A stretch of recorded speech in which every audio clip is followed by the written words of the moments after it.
नमस्कार। कहानी गोल्ड में आज सुनिए हिंदी साहित्य की वरिष्ठ लेखिका रीता कुमारी जी की लिखी कहानी इंसाफ। दोस्तों, रीता कुमारी जी हिंदी साहित्य में सक्रिय हैं। विशेषकर महिलाओं से जुड़े सामाजिक मुद्दों और कहानियों पर लिखती हैं। इनकी कहानियों का जुड़ाव हमेशा जिंदगी से रहा है। इनकी ज्यादातर कहानियों में नारी मन के मर्म स्पर्शी दास्तान का चित्रण रहता है। तो आइए सुनते हैं कहानी इंसाफ।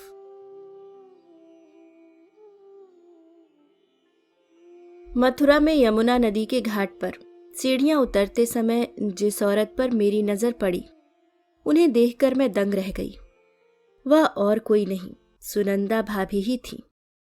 जब तक मैं उन्हें पुकारती वह भीड़ में विलीन हो गई और मैं ठगी सी खड़ी रह गई।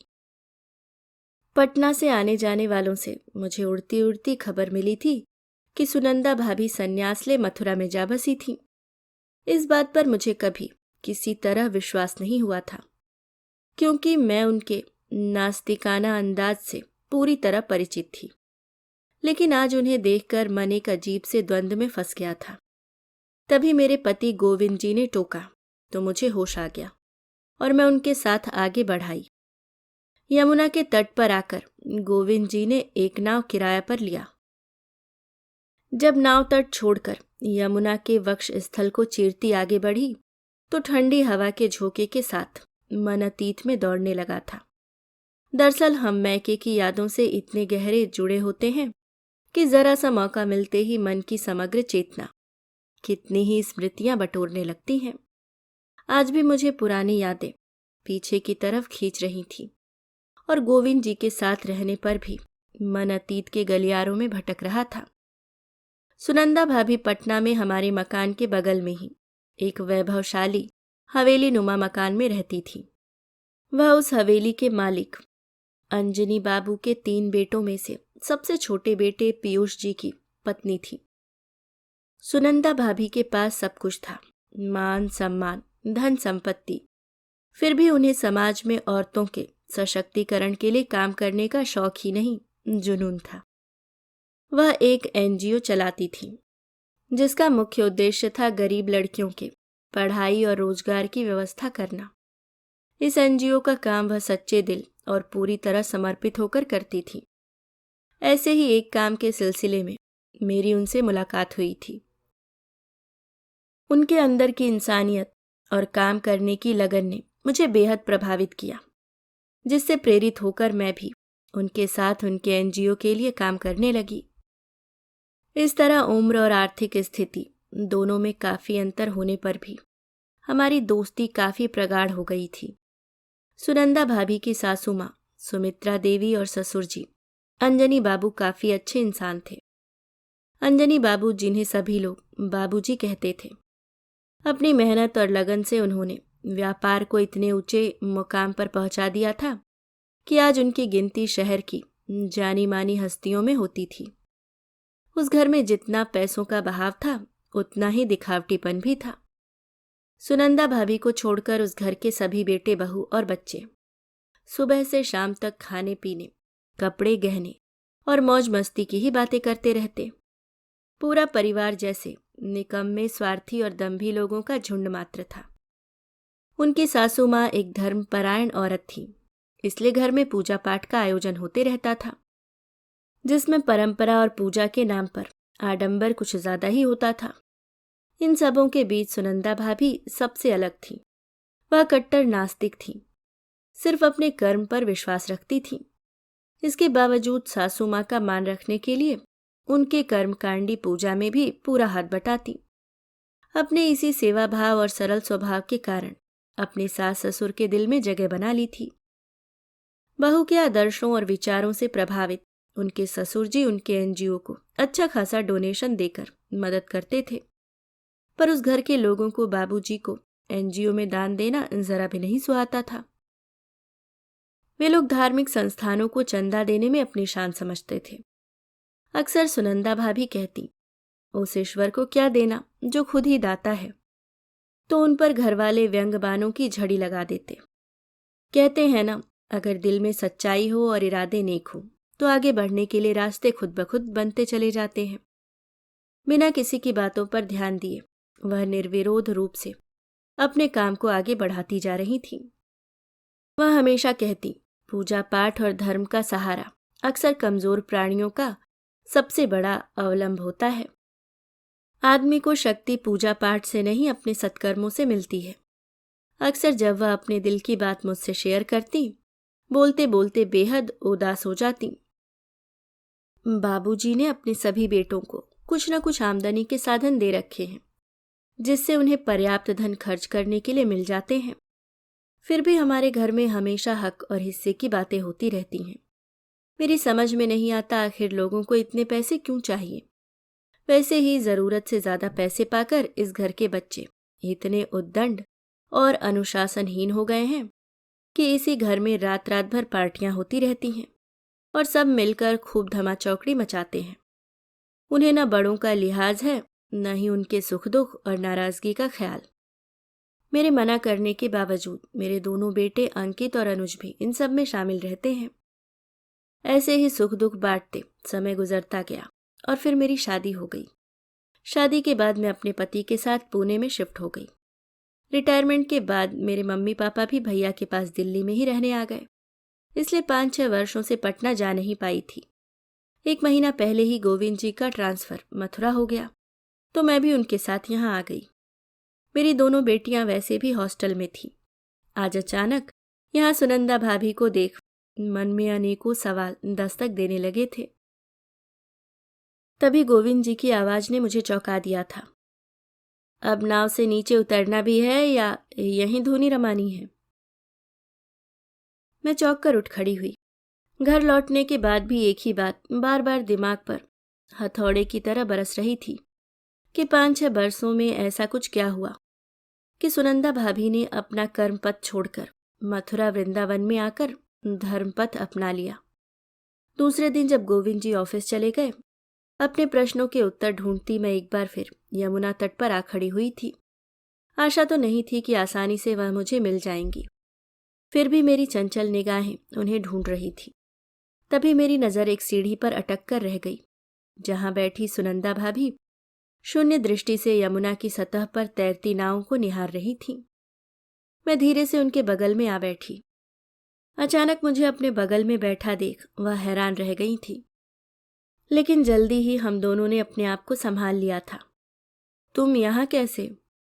लगता है यहाँ घूमने आई हो। अभी भी उनकी आवाज में आश्चर्य था। घूमने नहीं आई हूँ, गोविंद जी का तबादला यहाँ हो गया है। अब मेरी छोड़िए और यह बताइए कि आपका नास्तिकाना मिजाज आस्तिकाना कैसे हो गया, जो आप पटना छोड़ वहां के सारे काम त्याग कर यहाँ अपना परलोक सुधारने आ गई। आपका यह स्वभाव के विरुद्ध आचरण का रहस्य मुझे बहुत बेचैन किए हुए है। वह धीमे से हंसी। उनकी हंसी में ऐसी करुणा थी जिसे सुन मेरी आत्मा दहल उठी। फिर धीमी आवाज में उन्होंने बोलना शुरू किया। मेरा निवास जरूर बदल गया है, पर विचार नहीं। घर छोड़ना मेरी मजबूरी थी, क्योंकि मेरे पास कोई दूसरा विकल्प नहीं था। पति और बच्चे शुरू से ही अपने परिवार वालों के नक्शे कदम पर चलते थे। मेरे समझाने पर उन लोगों पर कोई असर नहीं होता था। दूसरी औरतों के सशक्तिकरण के लिए संघर्ष और काम करने वाली मैं एक ऐसी निशक्त औरत थी जिसकी अस्मिता अपने ही घर में खंडित थी। मेरा संबल मेरे सास ससुर थे, जो अपने स्वार्थी और उद्दंड बेटों से ही परेशान रहते थे। उनके तीनों बेटे उन पर संपत्ति के बंटवारे के लिए दबाव बनाए रखते। बाबूजी ने भी दृढ़ निश्चय ले लिया था कि अपने जीते जी अपनी संपत्ति का बंटवारा नहीं करेंगे। तभी वह भूकंपी घटना मेरे जीवन में घटी, जिसके बाद मेरे जीवन का समीकरण ही बदल गया। बोलते बोलते अचानक उनका चेहरा विवर्ण हो उठा, जैसे स्मृतियों के तीखे भाले उन्हें कोच रहे हों। एक अव्यक्त क्रोध से उनका सर्वांग दग्ध हो उठा और वह किसी तरह अपने को संभालती देर तक खुले आकाश को निहारती रही, शायद दिल में दबे किसी बात के उद्वार के लिए हिम्मत जुटा रही हो। थोड़ी देर बाद बहुत ही संयत स्वर में बोली, उस भयावह घटना को बयान करना मेरे लिए आसान नहीं है। उसकी याद आते ही स्मृतियां आज भी मेरे दिल में सहस्त्रों सुइयां चुभा जाती हैं। फिर भी मैं तुम्हें बताऊंगी। अगर मैंने अपने दिल के इस व्यथा का उद्गार किसी के सामने नहीं किया तो एक दिन मेरा सर जरूर फट जाएगा। कहते हैं ना, जिद और अहंकार हमेशा अनर्थ करवाता है। संपत्ति के बंटवारे की जिद ने कुछ ऐसा ही अनर्थ घर के बेटों से करवा दिया। 6 साल पहले की बात है। देर रात तक मैं स्टडी रूम में बैठी अपने एनजीओ के कुछ काम निपटा रही थी। जब मैं वहां से निकलकर अपने कमरे में जा रही थी कि बाबूजी के कमरे के अंदर से आती तेज रोशनी और कुछ अफरा तफरी का माहौल देख एक अनजानी सी आशंका से मेरा दिल धड़क उठा। वहां जाकर देखती हूं तो बाबूजी अपने बिस्तर पर पड़े सीने पर हाथ रखे दर्द से छटपटा रहे थे और उनके तीनों बेटे तमाशबीन की तरह पलंग के पास खड़े थे। मैं बुरी तरह घबरा गई। क्या हुआ बाबूजी को? उन्हें दिल का दौरा पड़ा है, इत्मीनान से मेरे पतिदेव ने बताया। तो यूं खड़े खड़े क्या देख रहे हैं? डॉक्टर को फोन कीजिए। मेरी आवाज सुन बाबूजी की आशा भरी निगाहें मुझ पर आ टिकी। मैं लपक कर फोन की तरफ बढ़ी। तभी मेरे जेठ नवीन जी की फुफकारती आवाज मेरे कानों में पिघला शीशा उड़िल गया। एक तुम ही बाबूजी की खैर ख्वाह नहीं हो, हम सब हैं उन्हें संभालने के लिए। जाओ जाकर दूसरे कमरे में अपनी जेठानियों के साथ मिलकर माँ को संभालो। मैं कुछ बोलती उसके पहले ही पीयूष जी ने मेरी बांह कसकर थाम मुझे टेलीफोन से दूर ढकेल दिया। अब मेरे सामने स्पष्ट हो गया था कि यह सब लोग जानबूझकर डॉक्टर को फोन नहीं कर रहे हैं। बाबूजी की पीड़ा भरी आंखें असहाय और विवश होकर अपने बेटों के चेहरे पर घूम रही थी। शायद किसी के दिल में पिता के लिए प्यार उमड़ पड़े, लेकिन उनके तीनों बेटों का चेहरा भाव शून्य हो गया था। वे सभी निर्विकार भाव से अपने जन्मदाता को तड़प तड़प कर मरता देख रहे थे। मेरा दिल हाहाकार कर उठा। धिक्कार है ऐसे बेटों पर। जब तक मैं बाबूजी की सहायता के लिए कुछ करती, उनकी यह लीला समाप्त हो गई थी। जीवन के इस हृदयहीन और निर्मम खेल की साक्षी बनी मैं आवाक खड़ी थी। दिमाग सुन्न पड़ गया था। तभी टेलीफोन के बटन दबने लगे। एम्बुलेंस, डॉक्टर और लोगों की भीड़ बढ़ने लगी। किसी ने मुझे संभाला और मेरे कमरे तक पहुंचा गया। मुझे कुछ याद नहीं। फिर शुरू हुआ पूजा पाठ और कर्म कांडों का सिलसिला, जिसमें मैं कहीं शामिल नहीं हो सकी। मानसिक आघात के नाम पर मुझे डॉक्टर हमेशा नींद की दवा देकर मदहोश रखते। बाबूजी की 13वीं के बाद जब सारे जान पहचान वाले और रिश्तेदार चले गए, मुझे भी नींद की दवा देना बंद कर दिया गया। फिर भी मैं गहरे मानसिक आघात में थी। मेरी कितनी ही निद्राहीन रातें सिसकते गुजर गईं। हम दोनों पति पत्नी एक दूसरे से आंखें नहीं मिला पाते थे। पीयूष जी चाहते थे मैं सब भूल भाल कर अपने काम शुरू करूं, पर यह सब भूलना अब मेरे लिए बहुत ही मुश्किल था। मैं बाबूजी के अकाल मौत का प्रतिशोध लेना चाहती थी, पर सबूतों के अभाव में और इन लोगों के रसूख के सामने मेरे लिए कुछ भी साबित करना संभव नहीं था। मैं पूरी तरह अवश थी। अपनी विवशता ने मुझे कभी इतना असहाय नहीं बनाया, पर कभी कभी प्रकृति खुद ऐसा न्याय कर जाती है कि बड़े बड़े न्यायाधीश भी उसके फैसले को देख दंग रह जाते हैं। मेरे सबसे बड़े जेठ पवन कुमार एक दिन नशे की हालत में बाथरूम में फिसल कर गिरे तो फिर उठ नहीं पाए। उनका पूरा दायां अंग लकवाग्रस्त हो गया। महीनों छटपटाने के बाद मांगी हुई मौत मिली। मेरे दूसरे जेठ जी की दोनों आंखों की रोशनी एक दिन अचानक चली गई। डॉक्टरों के कठिन परिश्रम के बाद भी आंखों की रोशनी नहीं लौटी। इन दोनों दुर्घटनाओं से पूरा परिवार उबर भी नहीं पाया कि एक दिन पीयूष जी की कार भी एक ट्रक से जा भिड़ी और उन्हें अत्यधिक घायल अवस्था में अस्पताल में दाखिल करवाया गया। डॉक्टरों के नहीं भी बताने पर वह जान गए थे कि मौत उनके करीब आ रही है।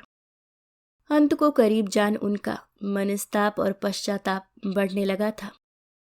वह भी ज्यादा दिनों तक जीवित नहीं रह सके। इस दुनिया से जाने से पहले अपनी संपत्ति का बंटवारा अपने दोनों बेटों के बीच कर गए। मेरे नाम से भी काफी पैसे छोड़ गए थे। यह सब वही पैसे थे जिसके लिए बाबूजी को अपने जीवन से हाथ धोना पड़ा था। अब यह वैभव व्यर्थ होकर तीनों भाइयों को अंगूठा दिखा रहा था। शोकाकुल भाभी की आंखें भर आई थीं। मैं एक मरते हुए व्यक्ति के इच्छा को ठुकरा नहीं पाई, पर वह सारा पैसा पीयूष जी के मरने के बाद एक विधवा आश्रम को दान में दे आई। कैसे रख सकती थी मैं उन पैसों को जिसके साथ मेरे जीवन का इतना बड़ा दुर्भाग्यपूर्ण अतीत जुड़ा था। पीयूष जी के इस दुनिया से जाते ही मेरी बची खुची गृहस्थी का खंडहर भी धराशाही हो गया था। मैंने अपने बेटों और बहुओं को घर की सारी जिम्मेदारी सौंपने के बाद यह कहकर वहां से निकल आई थी कि मैं अपनी सारी भौतिक सुख सुविधा और रिश्ते को त्याग कर संन्यास लेकर वृंदावन जा रही हूं, ताकि कोई मुझे रोके टोके नहीं। वृंदावन आकर सबसे पहले मैंने अपने लिए एक स्कूल में नौकरी ढूंढ ली। धीरे धीरे मैंने अपने पुराने एनजीओ को पुनर्जीवित कर उसके द्वारा वृंदावन के विधवा आश्रम की स्थिति सुधारने का काम शुरू कर दिया। इस काम को करने के लिए मुझे अच्छा खासा डोनेशन प्राप्त हो जाता है। यह सब करते हुए मैं काफ़ी व्यस्त रहती हूँ, पर जब कभी भी अतीत की यादें आती हैं, बाबूजी के जीवन की रक्षा नहीं कर पाने के लिए मैं अपने आप को क्षमा नहीं कर पाती हूँ। शायद अंतहीन अकेलेपन का दर्द झेलना ही बाबूजी को नहीं बचा पाने का मेरा प्रायश्चित है। इतना कहकर वह चुप हो गईं। कुछ देर की समीपता ने बरसों की दूरी को कम कर हम दोनों को फिर से काफी करीब ला दिया था। अब आप अकेली नहीं हैं। मेरी बड़ी बहन के रूप में आप मेरे परिवार का एक हिस्सा हैं। मैं कहीं भी रहूं, आपके हर सुख दुख में मैं और मेरा परिवार हमेशा आपके साथ रहेगा। उनकी आंखों में उगते प्रश्न देख मैंने उन्हें आश्वस्त किया। ना, गोविंद जी की चिंता मत कीजिए। उन्हें मेरे फैसले पर गर्व होगा, नाराजगी नहीं। जब तक मैं मथुरा में हूं, आप हमारे साथ रहेंगी, अकेले नहीं। मेरी बातें सुन अचानक वह अपना सर मेरे कंधे पर रख फूट फूट कर रो पड़ी। बरसों से पलकों में सिमटा आंसू बांध तोड़कर बरस रहा था, जिसमें किसी अपने के मिलने का सुख भी शामिल था। अभी आप सुन रहे थे रीता कुमारी जी की लिखी कहानी इंसाफ। उम्मीद करती हूँ दोस्तों कहानी आपको पसंद आई होगी। अगर आप चैनल पे नए हैं तो सब्सक्राइब करना ना भूलें। मिलती हूँ किसी और नई कहानी के साथ। तब तक के लिए मुस्कुराते रहिए। धन्यवाद।